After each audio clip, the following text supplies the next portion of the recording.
People of the internet, welcome back to Atheist Edge. Let's go ahead and get to the video that I'm going to review. So this is Professor John Lennox talking about why God exists. Thank you very much, ladies and gentlemen. I believe in God. I believe in the supernatural God who created the heavens and the earth. I'm amazed at is that serious thinkers today continue to ask us to choose between God and science. That's like asking people to choose between Henry Ford and engineering as an explanation of the motor car. I don't think that that's what's really going on here. I think that when it comes to the notion of God, you have these specific models like Christianity or Islam, and those models have specific claims which are in contradiction to the currently accepted scientific knowledge base. So when those things are in conflict, then we have to say which one is more reasonable to accept. And when we have actual evidence, empirical, verifiable, reproducible evidence that is in contradiction with the God model that you claim, then that one is the one that we reject entirely. Now, if you want to say that there's an amorphous idea of God that might exist somewhere in the universe, then that's fine. We don't have any kind of way of investigating that unless you start making specific claims. When you start making specific claims about the attributes of the God, then we can say whether or not it is logically contradiction. It is a logical contradiction with the currently accepted knowledge base of science. So the question is, what God are you talking about? Agency does not compete with mechanism and law. Why is there something rather than nothing? Alan Sandage, the brilliant cosmologist who became a Christian in his 50s, said God is the answer to that question. But how can God be the answer to that question? Is God not something? So why God? If God exists, he is something. So what is it and why is it instead of nothing? It doesn't answer the question, just kicks the can down the road a little bit. The heavens declare the glory of God, says the ancient psalm. And we've unraveled a bit of that, seeing the fine-tuning of the fundamental forces of nature. It's something that's so striking to scientists that it demands explanation. And it seems to me that Arno Penzias hit it right. He is the Nobel Prize winner who discovered the microwave background. The fine-tuning argument is dog shit, okay? However well-tuned this specific existence is to our existence, it's the sentient puddle analogy all over again. We happen to be the product of this universe, of this existence. Whatever the parameters are that formed this existence, we are the logical result of it. So it's not the other way around. It's not that, oh my God, why is it so amazing that this universe is made for us? No, we are made from the universe, clearly. I don't understand where this idea comes from, that the universe is fine-tuned for us. No, we are the tune of the universe. And whatever other parameters that could have been, or maybe are in other universes, if that's even a thing, those things would have their own logical entailments for their own kinds of life, if that's even possible. And you just have no idea. You have one example. You have this universe and this existence, this life that you've gathered all your data from. You have no way of knowing whether or not this is a well-tuned universe or perhaps a horribly tuned universe. Maybe this universe is the crappiest, with the crappiest kind of life that could exist. You just don't know. You don't have access to other universes to test and compare. So Einstein said the only incomprehensible thing about the universe is that it's comprehensible. And Wigner talked about the unreasonable effectiveness of mathematics. How is it that a mathematician thinking in her head in here can come up with equations that seem to fit the universe out there? Whoa. Wait a minute. So what I want to know, when that happened. When did a mathematician with no prior measurements or knowledge of any kind of parameters, just de novo from nowhere, just pooped out a mathematical equation that perfectly fit the universe? When did that happen? Because as far as I understand it, people make observations of the universe, of existence. They take measurements and they use those measurements to then extrapolate the equations that come about. I don't think that anybody's just pooped out a freaking equation that worked. So I'd like to see an example of that. Well, how is it indeed? Because the irony of the atheist position here is evident. My atheist friends, and I have many of them, tell me that the driving force of evolution, which eventually produced our human cognitive faculties, reason included, was not primarily concerned with truth at all, but with survival. And we all know, ladies and gentlemen, what has often happened and still happens to truth when individuals or commercial enterprises or nations. Yeah, I know where he's going with this. The idea that because our minds are evolved from a survival impetus, that truth is excluded. That's not necessarily the case, right? Just because we've evolved with a primary directive of survival and not truth seeking doesn't mean that our brains are incapable of truth comprehension or truth apprehension, right? You can have both. It can be the case that it is necessary for survival that the mind perceive to some degree, we don't know exactly what, but to some degree, a correct and accurate picture of the universe, a correct and accurate model of the universe. That seems pretty obvious to me logically. If you have a mind that is incapable of perceiving accurate information about your surroundings, how could you survive at all? I mean, play that out in a real example. If you were a prehistoric ape ancestor of ours and your eyesight is just making up shit, right? Then the tiger that's coming out to eat you right in front of you, you're not going to see it. You're going to see the tiger over there, or you're going to see a bunny or whatever, you know. Your mind is not producing accurate information about the universe, so you're not going to survive. Therefore, you will not evolve. Clearly, any mind in existence today has some accurate picture of what reality is. Maybe not the whole picture, maybe not the whole truth and nothing but the truth, but some truth, clearly. I was really hoping that he'd give some kind of mathematical explanation for God. Why not present some kind of equation or some kind of mathematical theory that demonstrates the necessity of a God? These are all just the common talking points from apologists that he's regurgitating to us. I haven't heard anything original yet whatsoever. And I was really hoping to hear something mathematical. I mean, we still got half of a video left to go through, so we'll get there. But if there's something mathematical, I think that should be at the forefront and not at the end. We could abolish God and retain a value for human beings. We found we couldn't. And we've murdered millions of them. No, we just failed. We can't. It's not that we can't. We just have failed. We have not defined an objective moral framework yet that is commonly accepted amongst everyone. And because of that, there are discrepancies in the way that we treat each other. That doesn't mean it doesn't exist. And it doesn't mean that we can't do it. It just means that we failed. And Christianity is also one of those failures, because throughout history, it is clear that Christianity has devalued our fellow man and created lots of bloodshed in the name of God. And Alexander Solzhenitsyn has said, if I'm asked, why is it that 60 million of my fellow countrymen were sacrificed? He said, the answer is, we have forgotten God. Well, I wish I could look up that person. Alexander Solzhenitsyn. I don't think that I can try to sound that out to figure out who the heck that is.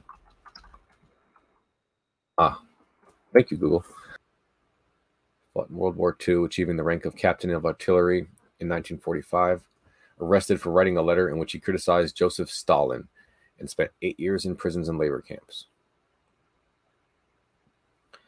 So he's talking about Stalinism. And yeah, I mean, disingenuous to deny that Stalinism was an atheistic ideology. A communistic ideology was, right? So there are other factors at play here besides atheism. There's authoritarianism, which is not democratic, obviously. We have a case of, I think, confusing the ideologies that are at play here. Just because an ideology is atheistic doesn't mean it's going to have a better grasp on morality than anything else. The fact that you're correct about one single answer of existence, whether or not there is a God, and the correct answer being no, right? The fact that you have that correct answer does not mean that you're going to have the correct answers about anything else necessarily. When Russia turned to communism, when they turned to that authoritarian regime, that was a mistake. And when we try again, when we have another secular society, more secular than this one, then we're not going to turn that direction again. We've learned that authoritarianism leads to bloodshed. We've learned that having too centralized a government can lead to dramatic oversight. And those lessons can be learned and incorporated in whatever instantiation of government that we come up with next. But this is not about God. The fact that 60 million or so Russians died during that period of time has nothing to do with whether or not we've forgotten God or anything else. If you look at the history of America, which had a predominantly Christian population for the majority of its tenure, we've murdered millions of people as well. We have interned Japanese and Chinese people. We have enslaved Black people, and we have exploited Mexican people, and we've even experimented on our own with disease. The Tuskegee example. There's plenty of examples of a God love. And then go back to England, right? The empire of Britain and the history of their colonialism, all the people they've murdered in the name of they have a Church of England, right? They're a Christian nation. It has nothing to do with whether or not we've forgotten God. This is a very selective kind of interpretation of history where you're only looking at the atrocities of the people that you don't agree with, and you're totally ignoring your own. And that's hypocrisy. Science, of course, marvelous as it is limited. Even a Nobel Prize winner, by analyzing a cake, cannot tell why it was made. But Aunt Matilda, who made it, can tell you. She can reveal it to you. But if she doesn't reveal it to you, you'll never know. And that brings me to my next evidence. It's the same with the universe. We can analyze it magnificently. But ultimately, if it has a maker, and I believe it has, only he can tell us what it's all about. So you're begging the question blatantly, right there with your own words. Does not even needs to be pointed out. You said it yourself. If we assume that there is one, then there must be a meaning. Blah, blah, blah. Wow. And here we reach what for me is the chief evidence, not only for the existence, but the nature of God. It is Jesus Christ. He it was who not only taught the golden rule, but embodied it, fed the hungry, healed the sick. The golden rule is not original. The central evidence for this startling claim is, of course, his historical resurrection from the dead that launched Christianity in the world. The resurrection that you cannot demonstrate exists. You have no outside sources that say that actually happened whatsoever. This is, of course, ladies and gentlemen, a crunch issue. If Jesus rose from the dead, death is not the end and atheism is false. If Jesus did not rise from the dead, Christianity is false.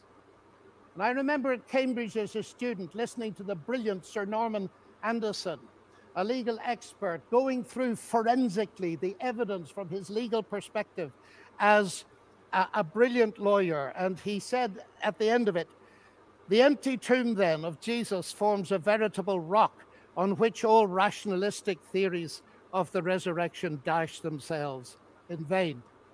It's the story of an empty tomb. There is no tomb to be discovered. We have not found that. We have some reported tombs. You might be able to research and find out more about that stuff if you like. The tomb itself has not been discovered or verified whatsoever. The Shroud of Turin has been debunked. There's no evidence whatsoever that you can stand on that says that there was an empty tomb. And even if there was an empty tomb, it was the guards who conspired to lie about that. They said that the Jews stole the body. But even that's a evidence that is more likely to have occurred than a miraculous event. The body could have been stolen. Maybe Jesus was never actually dead. I mean, the idea of death in those ancient times was simply a matter of breathing. They didn't understand circulation. They didn't understand brain activity. So if you stopped breathing, you were dead. And Jesus could have stopped breathing at some point. Or maybe his breath just slowed so slow that it was imperceptible to the average Roman soldier, right? So you stick a guy who's almost dead into a tomb and you let him lay there for a few days. Maybe he gets up, maybe not.